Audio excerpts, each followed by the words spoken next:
नमस्कार बा दर्शक नमस्कार। अनि यो हजुरलाई यो जो गणतन्त्रको व्यवस्थापनको कुराहरू छ, जस्तो तपाईको हाम्रा देशका मुख्य हजुर त अहिले अब एकदम वृद्ध ज्येष्ठ नागरिक हुनुहुन्छ, तपाईको भनौँ न युवा अवस्थादेखि अहिलेको अवस्थासम्म देशका गतिविधिहरू हेर्दा यो प्रचण्ड अनि शेरबहादुर देउवा अनि केपी ओली यिनीहरू कस्ता लाग्छन् हजुरलाई? सबैजना मिलेर देश खानु भाइ अर्थ होइन, देश खानु जन्मेका अनि यी अर्थ राम्रो काम गरेका छैनन्, राम्रो काम गरेर बहान दिएनन्। हेर्नु यी सबै मिलेर यी तिन थरी मिलेर देश लुट्ने भाइ।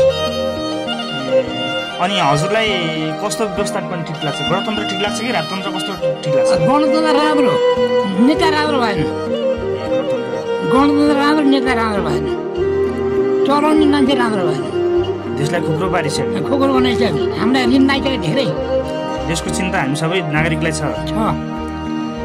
यो देश अब नाइटलाई अहिले यो चाहिँ पर्चे बजार बनायो, कोपी फुकाएर गन्ने फुकाएर लाएर पर्चे बजार बनायो। कहाँको लागि बनायो?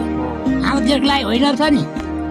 अहिले मान्छेहरूले सबैले भनिरहेछन् राजा आऊ देश बचाऊ, यो कस्तो लाग्छ हजुरलाई? राजा आए ठिक लाग्छ? होइन, राजा आए देश बचाऊ, अलि भ्रष्टाचार नहोला कि भन्ने आशा छ। ए भ्रष्टाचार नहोला कि भन्ने आशा छ। होइन यस्तो अब जो हामीले भ्रष्टाचारको विषयमा कुरा गऱ्यौँ, जो हामीले राजाको विषयमा कुरा गऱ्यौँ, अब राजतन्त्र आयो भने त जहानी शासन पक्कै पनि हुन्छ। शासन त हुन्छ। जस्तो अहिले तपाईँकै वडाकै एउटा वेदनारायण ढङ्गाल तपाईँकै वडाको प्रतिनिधित्व गर्ने हुनुहुन्छ, भोलि राजतन्त्र भने उहाँले प्रतिनिधित्व गर्न सक्नुहुन्छ। त्यो त अब राजतान्त्रिक मान्छे आउँछ। त्यो भयो हामीलाई व्यवस्थापन चाहिँ गणतन्त्र ठिक छ। अनि जो देशका दलाल पुँजीवादी भ्रष्टहरू छन् उनीहरू चाहिँ मर्न पर्छ। एकदम विज्ञहरूले देशलाई काम गर्नुपर्छ।